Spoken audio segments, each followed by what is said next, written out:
में शपथ ग्रहण समारोह से पहले दिल्ली दौरे पर गए हेमंत सोरेन ने एक के बाद एक कई दिग्गजों से मुलाकात की और उनके साथ उनकी पत्नी और गांडे से नवनिर्वाचित विधायक कल्पना सोरेन भी साथ रहीं। हेमंत सोरेन ने सभी से मुलाकात करके शपथ ग्रहण समारोह में शामिल होने का उनको न्योता दिया।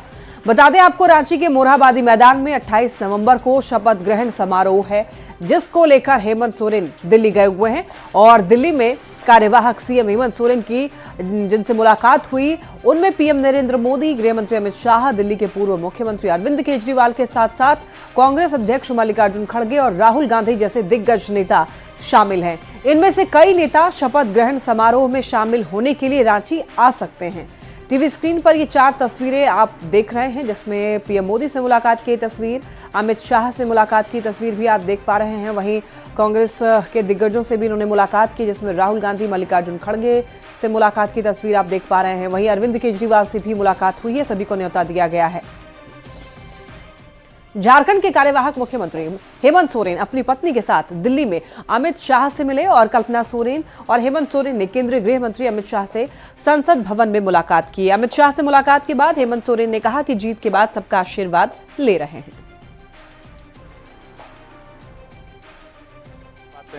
अभी तो हम लोग का सरकार बनना है, इसके लिए हम लोगों ने ब्लेसिंग्स के लिए हम लोग। हेमंत सोरेन ने दिल्ली में पूर्व सीएम अरविंद केजरीवाल से भी मुलाकात की और मुलाकात के बाद केजरीवाल ने कहा कि हम सभी शपथ ग्रहण समारोह में शामिल होंगे। साथ ही हेमंत सोरेन ने बताया कि शपथ ग्रहण में शामिल होने के लिए उन्होंने पीएम मोदी, अमित शाह और कई बड़े नेताओं को आमंत्रण दिया है। शपथ ग्रहण में हम सब लोग जाएंगे उनके शपथ ग्रहण में, और मैं भगवान से प्रार्थना करूंगा कि अगले 5 साल उनके बहुत शुभ हों और जैसे वो झारखंड के लिए अभी तक खूब विकास के काम करते आए हैं, ऐसे आने वाले 5 साल भी वो विकास की जो यात्रा है वो जारी रहे। नए सरकार का गठन होना है, इंडिया गठबंधन का, जो उसकी प्रक्रिया 28 तारीख को प्रारंभ होगी और इसी कार्यक्रम को लेकर के मैं दिल्ली के इस दौरे में हूँ। इंडिया गठबंधन के साथियों को हम लोगों ने आमंत्रण दिया है और साथ में अपने देश के प्रधानमंत्री जी, गृह मंत्री जी को भी हमने इस कार्यक्रम में शरीक होने का आग्रह किया है। आज रात ही रांची लौटेंगे हेमंत सोरेन। रात करीब 10:20 के आसपास रांची लौटेंगे और कल अपने पैतृक आवास नेमरा जाएंगे हेमंत सोरेन। देखिए, दोपहर करीब 1 बजे नेमरा जाएंगे हेमंत सोरेन और कल रामगढ़ दौरे पर भी रहेंगे हेमंत सोरेन। तो आज ही दिल्ली से लौट जाएंगे हेमंत सोरेन। बताते चले आपको, रांची से दिल्ली वो गए थे, वहां पर कई दिग्गजों को न्योता देने के लिए, शपथ ग्रहण समारोह में शामिल होने के लिए। उसके बाद आज रात 10:20 के करीब रांची लौट जाएंगे और इसके बाद कल भी कार्यक्रम है उनका। कल अपने पैतृक आवास नेमरा जाने वाले हैं, साथ ही कल रामगढ़ दौरे पर भी रहेंगे हेमंत सोरेन। और एक बड़ी खबर रांची से, झारखंड में संभावित मंत्रियों के नाम की चर्चा हो रही है। जेएमएम और कांग्रेस में मंत्री पद की रेस है। जेएमएम से सीएम और 6 मंत्री बनने की चर्चा ऐसी चल रही है और जेएमएम अनुसूचित जनजाति समाज से 3 नाम पर मुहर लग सकती है, जिसमें दीपक बिरुवा का नाम सामने आ रहा है, रामदास सोरेन का भी नाम आगे है। वहीं संथाल परगना से लुइस मरांडी और दक्षिणी छोटा नागपुर प्रमंडल से भूषण तिर्की का नाम शामिल है। देखिए, मंगल कालिंदी, उमाकांत रजक भी दावेदार बताए जा रहे हैं। वहीं अल्पसंख्यक समाज से हफीजुल हसन का भी नाम चर्चा में है। सामान्य कोटे से भी कुछ मंत्रियों के नाम जो है वो शामिल हैं। बता दें आपको, जेएमएम के 6 मंत्री जो हैं बन सकते हैं और कांग्रेस के 4 बन सकते हैं मंत्री। वहीं आरजेडी के 1 को मंत्री बनाया जा सकता है। तो ये आंकड़ा जो है वो ऐसे बताया जा रहा है, ये संभावित मंत्रियों के नाम हैं जो कि जिसकी चर्चा हो रही है दरअसल, और ये नाम हैं जो कि रेस में हैं।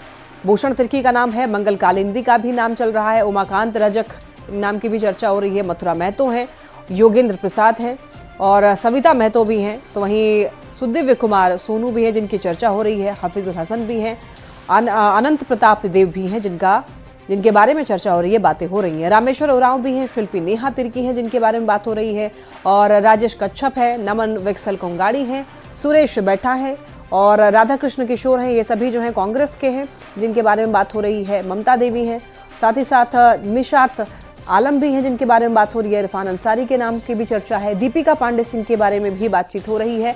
जय मंगल सिंह, इनके बारे में भी बात हो रही है। आरजेडी के सुरेश पासवान हैं जिनके बारे में बात हो रही है। संजय प्रसाद यादव हैं और संजय सिंह यादव हैं जिनके नाम की चर्चा की जा रही है। झारखंड में हेमंत सोरेन नई सरकार बनाने जा रहे हैं। दोबारा सत्ता में आकर इतिहास रचने वाले हेमंत सोरेन की कैबिनेट में शामिल होने को लेकर लॉबिंग तेज है। क्षेत्रीय संतुलन से लेकर के जातिगत फैक्टर पर फोकस करने की चर्चा तेज है। नई कैबिनेट में किन चेहरों को जगह मिल सकती है, इस रिपोर्ट में देखिए।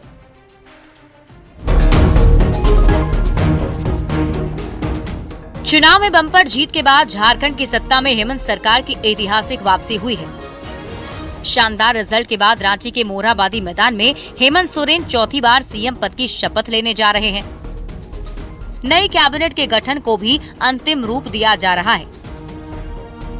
चर्चा है कि 5 विधायक पर 1 मंत्री पद मिलने की संभावना है। जेएमएम से 6, कांग्रेस से 4 और आरजेडी कोटे से 1 विधायक को मंत्री बनाने का फॉर्मूला तय किया गया है, जिसमें क्षेत्रीय संतुलन और जातिगत फैक्टर पर भी फोकस रहेगा। मुख्यमंत्री इंक्लूडिंग 7 चेहरे हमारी पार्टी से हो सकते हैं, 4 चेहरे कांग्रेस से हो सकते हैं, 1 आरजेडी से हो सकते हैं। हेमंत सरकार की नई कैबिनेट में कई नए और पुराने चेहरों को शामिल करने की बात चल रही है। जेएमएम कोटे से दीपक बिरुवा, हफीजुल हसन, रामदास सोरेन और मथुरा महतो को मंत्री बनाने की चर्चा है। सुदेव सोनू, योगेंद्र प्रसाद, हेमलाल मुर्मू और लुइस मरांडी भी दौड़ में शामिल हैं।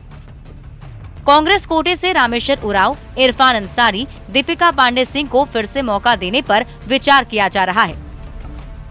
प्रदीप यादव, अनूप सिंह, शिल्पी नेहा तिर्की और नमन विक्सल कोंगाड़ी के नाम की भी चर्चा है। जबकि आरजेडी कोटे से सुरेश पासवान या संजय प्रसाद यादव को मंत्री बनाने की बात चल रही है।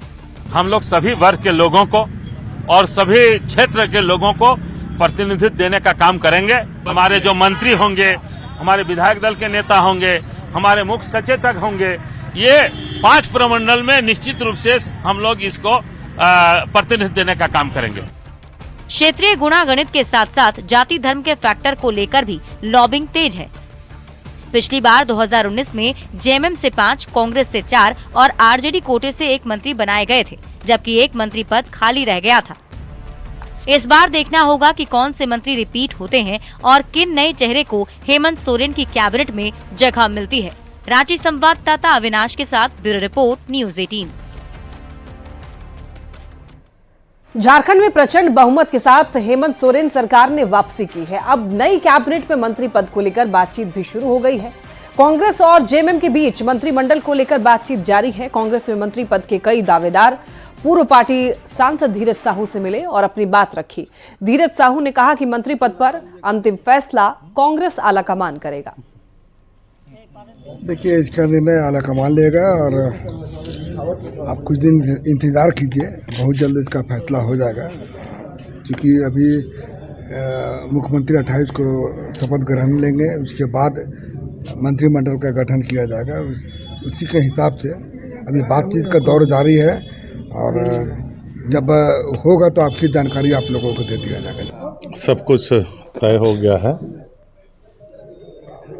लोकतंत्र में जब तक विधिवत नहीं हो जाता है तब तक इंतजार करना है हम सबों को। रांची के मोरहाबादी मैदान में 28 नवंबर को झारखंड के मुख्यमंत्री के रूप में हेमंत सोरेन शपथ लेंगे और इस मौके पर कई बड़े नेता और कई राज्यों के मुख्यमंत्री के साथ साथ बड़ी संख्या में आम लोग भी मौजूद रहेंगे। शपथ ग्रहण के लिए मंच के साथ साथ अतिथियों के बैठने का इंतजाम किया जा रहा है। सुरक्षा के लिहाज से भी काम हो रहा है। एयरपोर्ट, होटल, सर्किट हाउस और मोरहाबादी मैदान में विशेष इंतजाम किए जा रहे हैं। 28 नवंबर को हेमंत सोरेन झारखंड के मुख्यमंत्री के रूप में शपथ लेंगे और शपथ ग्रहण समारोह का आयोजन रांची के मोरहाबादी मैदान में आयोजित होगा। ऐसे में रांची पुलिस के द्वारा मोरहाबादी मैदान में सुरक्षा के विशेष इंतजाम किए जा रहे हैं। हेमंत सोरेन सरकार का शपथ ग्रहण कार्यक्रम रांची के मोरहाबादी मैदान में होगा। इस आलोक में डीसी सर और पुलिस अधीक्षक महोदय के नेतृत्व में इस कार्यक्रम को सफल बनाने के लिए हम लोग बृहद रूप से तैयारियां शुरू किए हैं।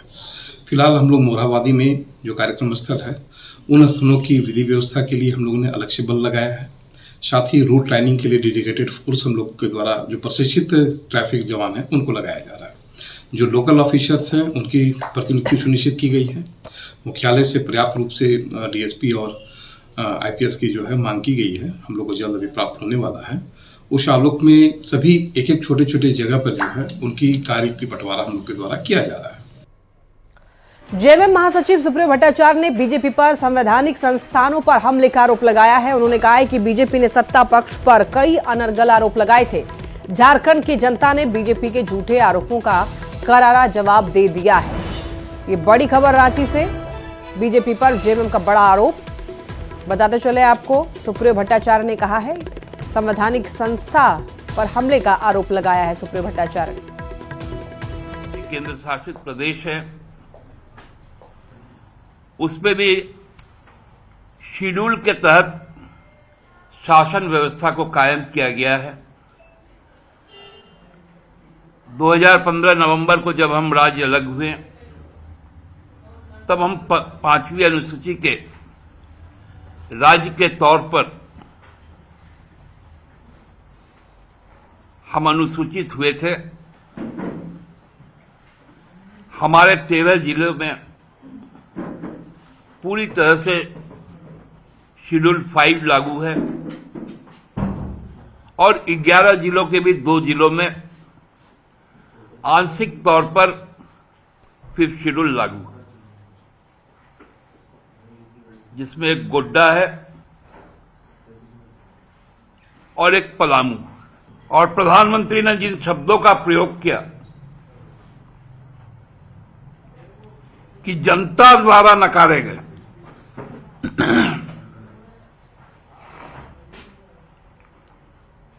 आप स्पष्ट बहुमत में नहीं है, आपका गठबंधन स्पष्ट बहुमत में है, लेकिन आपके बहुमत के खिलाफ भी एक मत है। जो वो लोग सभी नकारे हुए लोग नहीं हैं, स्वीकारे हुए लोग हैं। झारखंड बीजेपी के कार्यकारी अध्यक्ष रविंद्र राय ने कहा कि चुनाव जीतकर जेएमएम और कांग्रेस के नेता अहंकार में चूर हो गए। उन्होंने सीता सोरेन के साथ हुए व्यवहार का जिक्र किया। कहा कि दोनों दलों के नेता अराजकता फैलाने की कोशिश कर रहे हैं।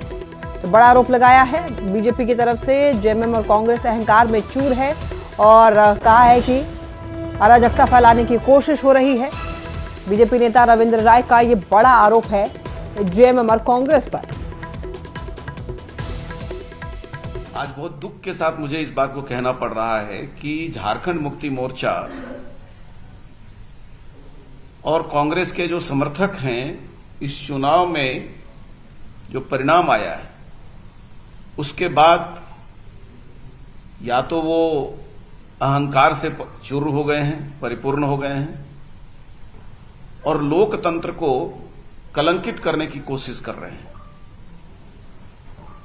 पिछले 3 दिनों से चुनाव परिणाम 23 को आया, उसी दिन रात से लेकर आज 26 तारीख है, हमने इंतजार किया 2 दिनों तक कि शायद खुशी के माहौल में हुड़दंगबाजी करते हुए और दूसरे को अपमानित करने की घटना थम जाएगी। झारखंड में नई सरकार बनाने की गहमागहमी के बीच शिबू सोरेन की बहू और जामताड़ा से बीजेपी की उम्मीदवार रही सीता सोरेन ने एक ऐसा सनसनीखेज वीडियो सोशल मीडिया पर जारी किया है जिससे सियासी गलियारे में हड़कंप मच गया है। सीता सोरेन ने आरोप लगाया कि कांग्रेस के कार्यकर्ताओं ने उनकी तीनों बेटियों को सरेआम अपमानित किया। क्या है ये पूरा मामला और किस वीडियो पर छिड़ा है घमासान, इस रिपोर्ट में देखिए।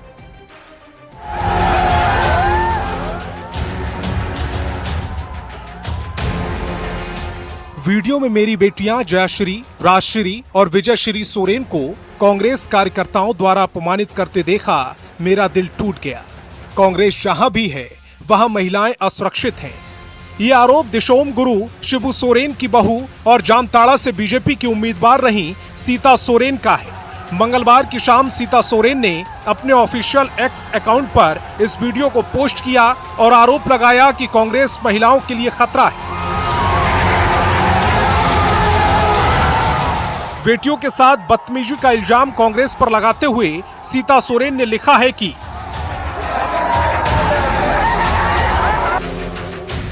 मैंने वीडियो देखा जिसमें मेरी तीनों बेटियों को अपमानित किया गया। मेरी बेटियां जयाश्री, राजश्री और विजयश्री सोरेन को अपमानित किया गया। कांग्रेस कार्यकर्ताओं द्वारा मेरी बेटियों को अपमानित करते देख मेरा दिल टूट गया। मेरी बेटियों ने हर शब्द और अपमान का सामना शेरनियों की तरह किया, अपने सिर को ऊंचा करके अपनी मर्यादा बनाए रखी। मुझे गर्व है मेरी बेटियां मेरे पति दुर्गा सोरेन की तरह मजबूत और निडर हैं। बेटियों के अपमान को लेकर झारखंड बीजेपी में भी बौखलाहट दिखी। प्रदेश कार्यकारी अध्यक्ष ने प्रेस कॉन्फ्रेंस कर कहा है कि लेकिन लगातार झारखंड मुक्ति मोर्चा और कांग्रेस के लोग अलग अलग स्थानों पर प्रदेश में अराजकता पैदा करने की कोशिश कर रहे हैं। सीता सोरेन ने कांग्रेस को चुनौती दी कि यह मत भूलना मैंने अपनी बेटियों को शेरनी की तरह पाला है। बस डर इस बात का है कि सुरक्षा होते हुए गीदड़ों में इतनी हिम्मत है, बेसहारे गरीब महिलाओं और बेटियों को क्या नहीं झेलना पड़ता होगा। कांग्रेस जहां भी है वहां महिलाएं असुरक्षित हैं। कांग्रेस ने सीता सोरेन के इन आरोपों को खारिज किया और कहा कि अमर्यादित आचरण पार्टी के संस्कार में नहीं है। भारतीय जनता पार्टी का एक आईटी सेल भी है जो लगातार कट पेस्ट करके ओरिजिनल सीन को गलत सीन बना करके व्हाट्सएप के जरिए लोगों तक पहुंचाया करता है। कांग्रेस वीडियो के जरिए बीजेपी के आईटी सेल पर साजिश के तहत बदनाम करने का आरोप लगा रही है, जबकि सीता सोरेन का सीधा इल्जाम कांग्रेस कार्यकर्ताओं पर है। लिहाजा ये जांच में स्पष्ट हो जाएगा कि इस वीडियो के पीछे की सच्चाई क्या है।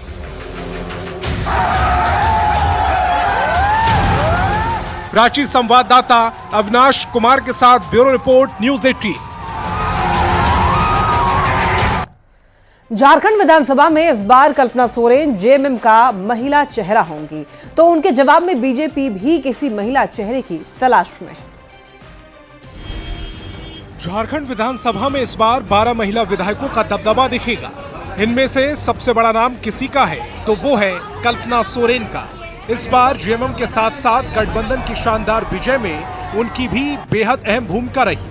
ऐसे में कल्पना सोरेन को जवाब देने के लिए बीजेपी भी पार्टी की 4 महिला विधायकों में से किसी बड़े चेहरे को आगे कर सकती है। तो महिलाओं के लिए तो हमारी विशेष हमेशा फोकस रहती है। लीडरशिप में भी हम महिलाओं को मौका देते हैं, सामूहिक लीडरशिप होता है साहब। तो किसी एक व्यक्ति विशेष का नाम नहीं लेकर बीजेपी हमेशा सामूहिक जो है वो नेतृत्व पर विश्वास करती है। एक तो 33% महिलाओं के लिए आरक्षण लोकसभा में है, अभी लागू नहीं हुआ है क्योंकि नया परिसीमन होगा तो लागू होगा। तो अच्छी बात है कि महिलाएं राजनीति में आए, आधी आबादी है उनकी। और अभी तो 12 ही आई हैं हमारे यहाँ। 81 में 40 आए, 35 आए, 36 आए। सवाल है कि झारखंड विधानसभा में जेएमएम विधायक कल्पना सोरेन का मुकाबला करने के लिए बीजेपी के पास आखिर कौन है। इसका जवाब जमशेदपुर पूर्वी सीट से चुनी गई पूर्णिमा दास साहू के रूप में सामने आ रहा है। कल्पना सोरेन की तरह पूर्णिमा साहू भी पढ़ी लिखी हैं, दोनों मिलनसार हैं, जनता के बीच दोनों की पैठ भी है। पर जेएमएम का कहना है कि कल्पना सोरेन की बराबरी इतनी आसान भी नहीं है। शक्ति को मैं सलाम करता हूं। पूर्णिमा दास साहू जी भी आगे आए और भाजपा को आगे करना चाहिए।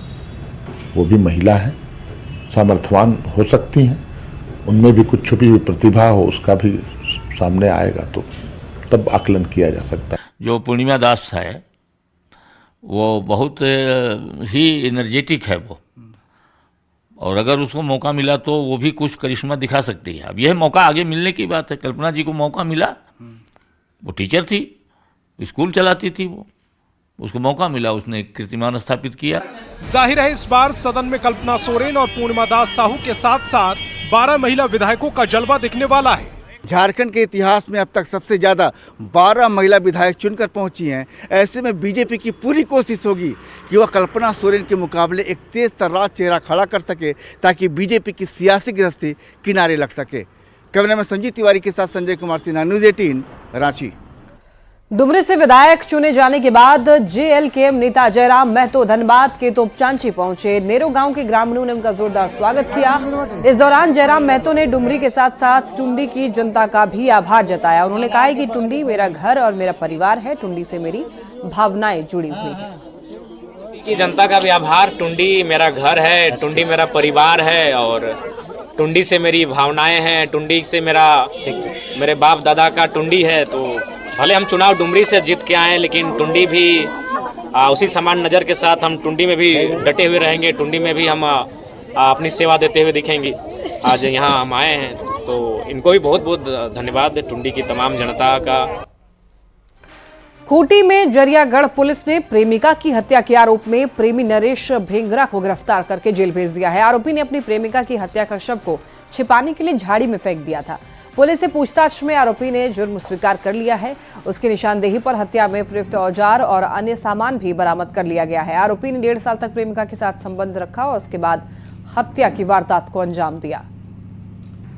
कंकाल मिला था वो जरियागढ़ क्षेत्र में और उसमें ही पता चला कि एक प्रेमी ने अपने प्रेमिका का हत्या कर जंगल में छिपा दिया था और अनुसंधान के क्रम में खोजबीन किया गया और उसका प्रेमिका को गिरफ्तार कर जेल भेजा गया। और इसी के साथ इस बुलेटिन में इतना ही। तमाम खबरों के लिए आप देखते रहिए न्यूज़ 18।